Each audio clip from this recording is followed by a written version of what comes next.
कितनी तकलीफ में हूँ। आज के इस महान अवसर पर 4 चांद, 1 सूरज और 3 तारे लगाने आ रहे हैं भूतपूर्व इंडियन आइडल से निकले सिंगिंग के स्टार।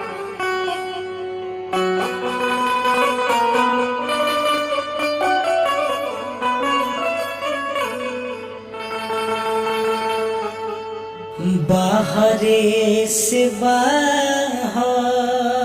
बबुआ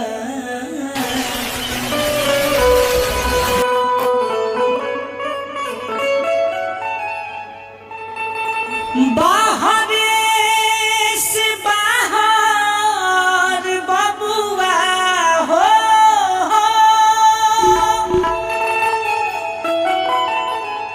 बाहरे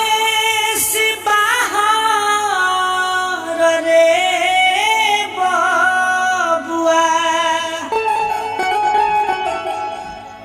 गईले ससुरारी माई तकते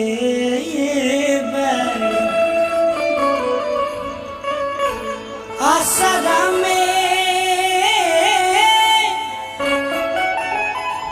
अरे बैठी के दुआरी माई तकते बड़ी आसरा में बैठी के दुआरी माई तकते बड़ी आसरा में बैठी के दुआरी माई तकते बड़ी।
कहिए से गाँव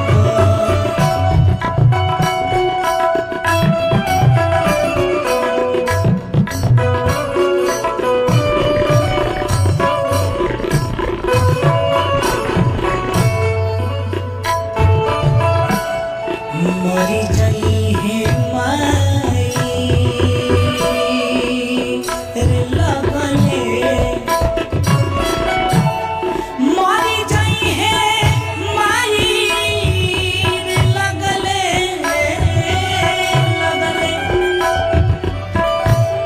मरी जाई है माई रे लगले सुनते बेचारी माई ताकते बारी असरा में अरे बैठी के दुआरी अरे माई ताकते बारी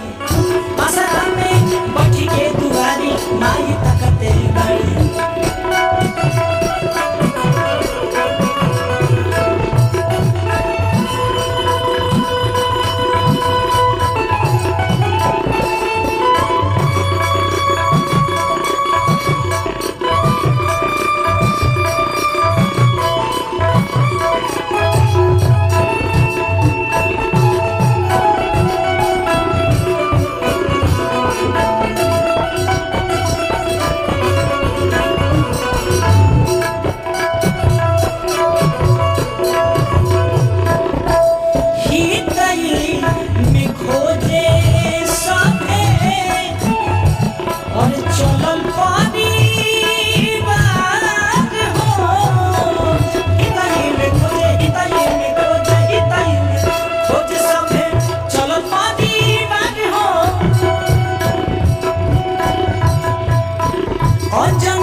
दिल बरियार हो दिल बरियार हो पवन अमित खबर दिल बरियार हो दिल बरियार हो सलिघारा वाली सलिघारा वाली सलिघारा वाली अरे सलिघारा वाली रे लेके सलिघारा घूमे लंबा जारी माई ताकते बाड़ी असरा में बैठी के दुआरी माई ताकते बाड़ी असरा में बैठी के दुआरी माई ताकते बाड़ी असरा में बैठी के दुआरी माई ताकते बाड़ी असरा में बैठी के दुआरी माई ताकते बाड़ी असरा में बैठी के दुआरी माई ताकते बाड़ी। For more updates, subscribe to our channel, click the show links and enjoy watching the videos.